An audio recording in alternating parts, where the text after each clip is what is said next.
À quoi ça pourrait ressembler un parc d'attractions du futur qui utiliserait la technologie de la blockchain? C'est la question que je me suis posée. Je me suis demandé s'il y avait déjà des parcs d'attractions qui utilisaient cette technologie ou qui envisageaient de le faire. Et j'ai trouvé des choses, notamment au sujet de Disney, Walt Disney, Disneyland, Mickey Mouse, vous avez compris quoi. Et leurs ambitions, elles sont quand même balèzes à ce niveau-là. Et ils font pas semblant. On va voir tout ça dans cette vidéo. En attendant, c'est le moment où tu peux t'abonner à ma chaîne, activer les notifications, et blablabla, et blablabla.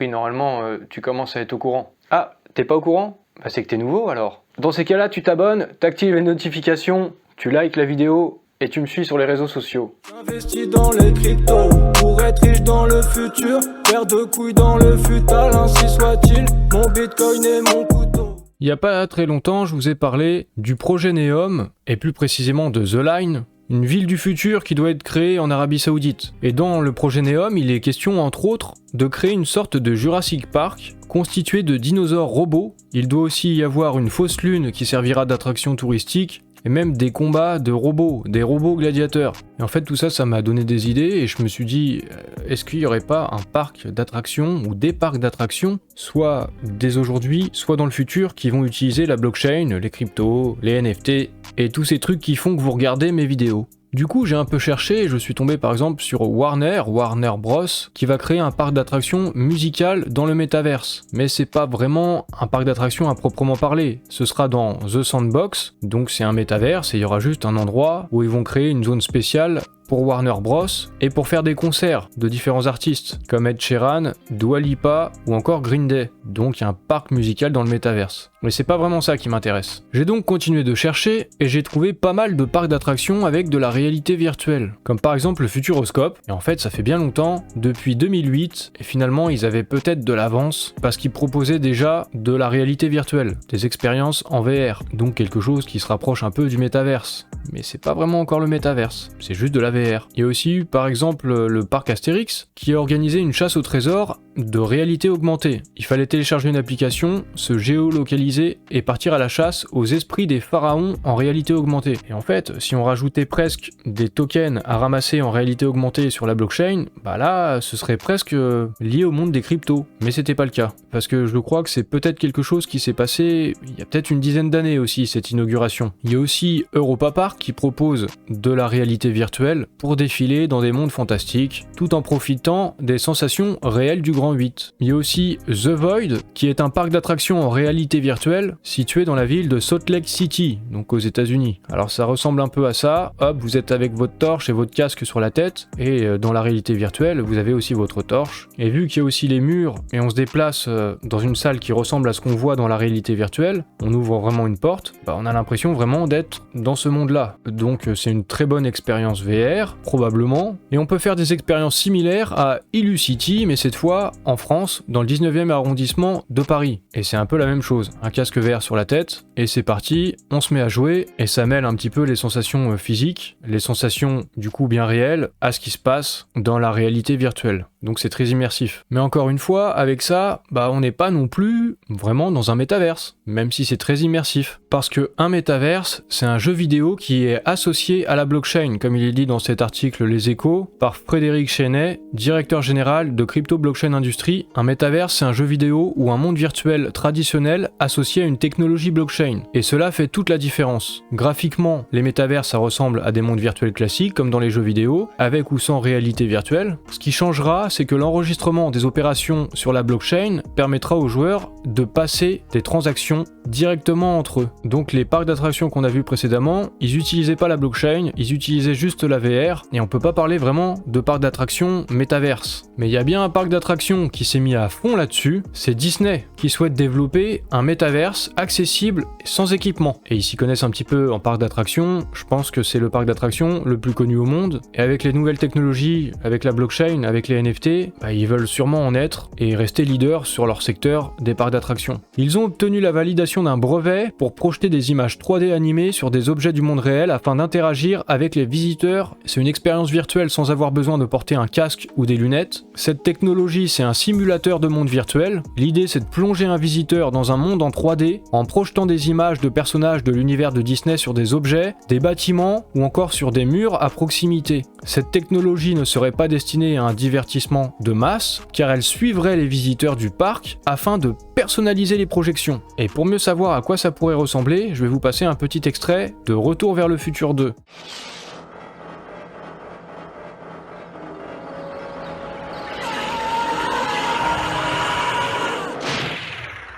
Donc voilà, pas de casque sur la tête, pas de lunettes, et vous vivez l'expérience de manière personnalisée. Le simulateur parviendra à créer des expériences virtuelles sans équipement, parce que Disney considère que les lunettes et les casques, ça peut être coûteux, pas sûrement pour eux, il en faut beaucoup, ils peuvent être abîmés, s'user, et aussi c'est pas forcément très pratique à porter. C'est plus simple si on n'a pas besoin d'équipement. Disney, il parle bien de métaverse, mais apparemment il parle pas de blockchain, en apparence en tout cas. Pour faire fonctionner son simulateur de monde virtuel, Disney parie sur plusieurs technologies, une plateforme informatique associée à un système de suivi ainsi qu'à un dispositif de projection. Les visiteurs du parc seraient suivis grâce à une caméra, un réseau de caméras ou d'autres types de capteurs optiques. Les informations de suivi seraient ensuite relayées à la plateforme informatique connectée au dispositif de projection pour afficher des images sur des parties du monde réel. Bon, moi je me dis, pour faire ce suivi, en fait ce qu'ils vont suivre c'est des données, c'est des datas probablement, les données des visiteurs. Bon, on sait pas exactement, mais pour personnaliser les projections, il faut connaître l'individu quand même, il faut avoir des données sur lui. Le PDG de Disney, Bob Chapek, en novembre de l'année dernière, il s'était exprimé, il avait partagé sa vision du métaverse, la création d'une toile en 3 dimensions pour raconter des histoires et sans avoir forcément besoin d'un casque pour bénéficier des expériences virtuelles. Bob Chapek, c'est lui, et là, dans cette interview, il s'exprime un petit peu plus sur le sujet. I think it's a great opportunity for us. I think it's the next great horizon for Disney. I think it's the next great horizon in entertainment. And I don't think anybody's as situated as well as the Walt Disney Company is to have our creative geniuses work on that to tell the kind of stories that guests will expect in this new modern world. Donc il souhaite complètement innover, utiliser le métaverse, et il se place dans une position de leader pour devenir les nouveaux parcs d'attractions de demain qui vont probablement utiliser la blockchain. Il a aussi dit « Nous pourrons connecter encore plus étroitement les mondes physiques et numériques, ce qui permettra de raconter des histoires sans limite dans notre propre métaverse Disney. » Récemment chez Disney, ils ont aussi recruté chez Apple pour travailler et élaborer leur métaverse. Ils ont recruté Marc Boson qui avait insufflé une culture du gaming chez Apple, et chez Disney il devra apporter sa vision créative et stratégique au métaverse. Donc s'il recrute quelqu'un assez spécialisé sur le gaming, c'est parce que pour pouvoir parler de métaverse, il faut du gaming. Comme je vous en ai parlé juste avant, un métaverse c'est un jeu vidéo, mais pas seulement, il faut aussi l'associer à une blockchain pour vraiment parler de métaverse. Et du coup chez Disney on en est où du côté blockchain? On peut voir que récemment ils ont quand même lancé une collection des NFT Mickey et ils ont recruté des experts NFT. C'est déjà un début pour avoir le côté blockchain et donc du métaverse. Mais ce n'est pas tout, parce que Disney intègre aussi Polygon-Matic dans son programme d'innovation. Depuis près d'un siècle, Disney est à la pointe de l'exploitation de la technologie pour construire des expériences du divertissement du futur. Et Disney soutient actuellement les entreprises blockchain et crypto pour dessiner son futur dans un Web 3. Pour l'instant, c'est encore le début, mais ils ont un programme qui s'appelle Disney Accelerator 2022, et en fait, c'est chaque année que ça se passe. Ce programme se focalise sur 3 domaines, la réalité augmentée, les personnages d'intelligence artificielle et les jetons fongibles, donc les NFT. Et en fait, dans ce programme, il y a des entreprises qui candidatent pour en faire partie, pour être conseillées, pour recevoir aussi de l'argent, du réseau, des débouchés. Toutes les entreprises ne sont pas acceptées, c'est seulement les plus prometteurs et qui pourraient aussi apporter à Disney probablement un échange technologique pour de futures attractions dans leur parc. Et du coup, il y a eu Polygon-Matic qui a été inclus et qui fait partie de ce programme. Et dans ce programme, il y a eu d'autres entreprises qui ont été sélectionnées. C'est un programme qui a été lancé à la base en 2014. Cette année, 6 entreprises ont été choisies et ces 6 entreprises sélectionnées mettent l'emphase sur le futur de l'expérience immersive et se spécialisent en réalité augmentée, en NFT, en création et en développement de personnages relevant de l'intelligence artificielle. Il y a eu par exemple FlickPay. Le principe de la plateforme est de permettre à ses utilisateurs de découvrir des NFT associés à des endroits qu'il est possible de visiter dans le monde réel. Donc pourquoi pas,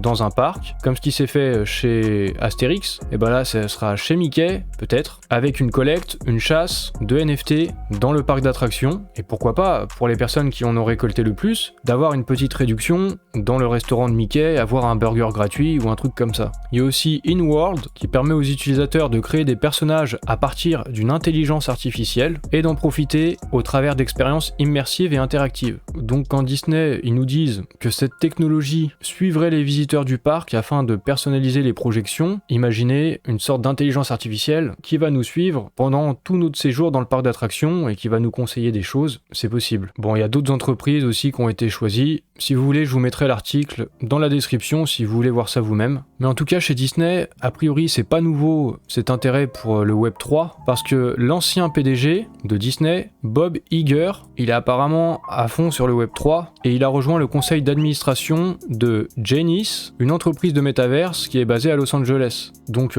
si l'ancien PDG de Disney est à fond sur le Web 3, il devait déjà y avoir des intérêts de Disney pour le Web 3 depuis déjà un petit moment. Et d'ailleurs, du côté de chez Disney, ils avaient même lancé une blockchain, la Dragon Chain, développée à Seattle par un groupe appartenant à la compagnie Disney, sous le nom de Disney Private Blockchain Platform. L'objectif du projet était de rendre plus facile l'accès à la blockchain pour les entreprises. Cette crypto-monnaie inspirée de Bitcoin et Ethereum agit comme un incubateur. Mais du coup, il y a eu des expérimentations. Et vu que la création elle date quand même de 2016, ça fait vraiment un petit moment que du côté de chez Disney, on s'intéresse à ces technologies. Et un truc qui va probablement vous faire plaisir, parce que je sais que vous suivez la blockchain Elrond, et il y a un lien entre Elrond et Disney. En effet, la technologie HoloRide a été présentée pour la première fois au Consumer Electronics Show 2019 à Las Vegas. En collaboration avec Disney, HoloRide a créé une expérience de jeu en VR embarqué, donc dans les voitures. Ça vous savez, HoloRide, normalement vous connaissez un petit peu si vous suivez ma chaîne. C'était un jeu basé sur Rocket Raccoon des Gardiens de la Galaxie de Marvel. On peut voir ça dans cette vidéo, on est dans la voiture, et du coup,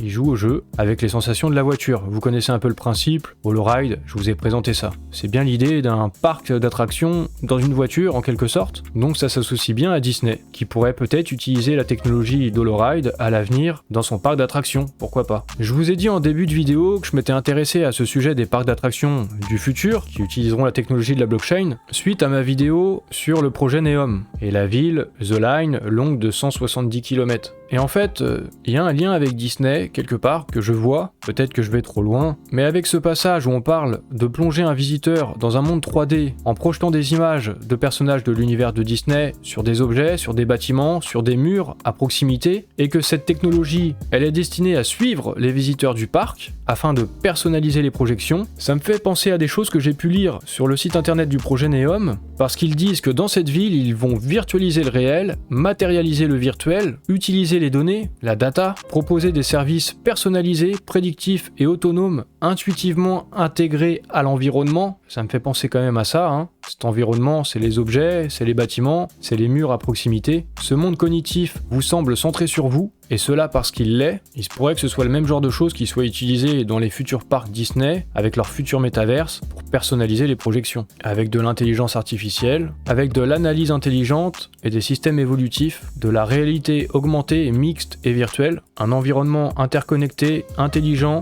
où tout fonctionne ensemble, de manière holistique, pour apporter une expérience prédictive, personnalisée et immersive. On a vu que concernant The Line, il y aura une grosse part accordée à la data, et c'est grâce à la data qu'ils pourront faire tout ça et leurs analyses prédictives. Du coup, même s'ils le disent pas du côté de chez Disney, il est possible qu'ils utilisent énormément la data. Du coup, on a vu, il suffit pas d'avoir de la réalité virtuelle ou de la réalité augmentée pour parler de métaverse. Il faut aussi de la blockchain. Et ça, a priori, Disney, ils l'ont bien compris, même s'ils le disent pas explicitement, ils ont de grosses ambitions. Ils disent eux-mêmes, en tout cas son PDG, qu'ils sont les mieux placés pour créer ce genre de parc d'attractions, sorte de métaverse géant. Par contre, ce qu'ils disent pas, c'est que pour faire tout ça, il faudra probablement utiliser la data des visiteurs du parc. Vous serez suivis à la trace par des caméras, et pour personnaliser l'expérience, il faudra connaître un minimum de choses de votre vie privée, de ce que vous aimez, vos goûts. Ça peut être bien, ça peut être pas bien. C'est aussi pour rendre tout ça plus immersif. Sûrement que ce sera très divertissant. Est-ce que le visiteur sera au courant du fait que ces données seront potentiellement exploitées par Disney pour les vendre à des entreprises? D'ailleurs, est-ce que ce sera le cas ou pas? Il faudra voir tout ça dans le futur. Et sinon, vous avez vu un petit peu ce rapprochement quand même. Ce que Disney ambitionne Est-ce que l'Arabie Saoudite ambitionne avec le projet NEOM? Il y a des choses quand même vachement proches. Est-ce que c'est un pur hasard? Est-ce qu'ils travaillent ensemble pour développer ces technologies? Ou en fait, tout simplement, ils ont les mêmes objectifs, créer les mêmes environnements, et ils aboutissent aux mêmes solutions en utilisant l'intelligence artificielle, la blockchain et toute une technologie de surveillance, des caméras et tout ça? J'en sais rien, mais en tout cas, ça nous permet un peu plus de savoir à quoi ressemblera le monde de demain, et en particulier les parcs d'attractions. Donc, si cette vidéo t'a diverti, c'est que ma chaîne YouTube, c'est peut-être un parc d'attractions. Bon, moi ça me va. Tant que tu t'abonnes, que tu actives les notifications et que tu likes ma vidéo, si en plus tu partages. Allez, des petits follow pour terminer sur mes réseaux sociaux.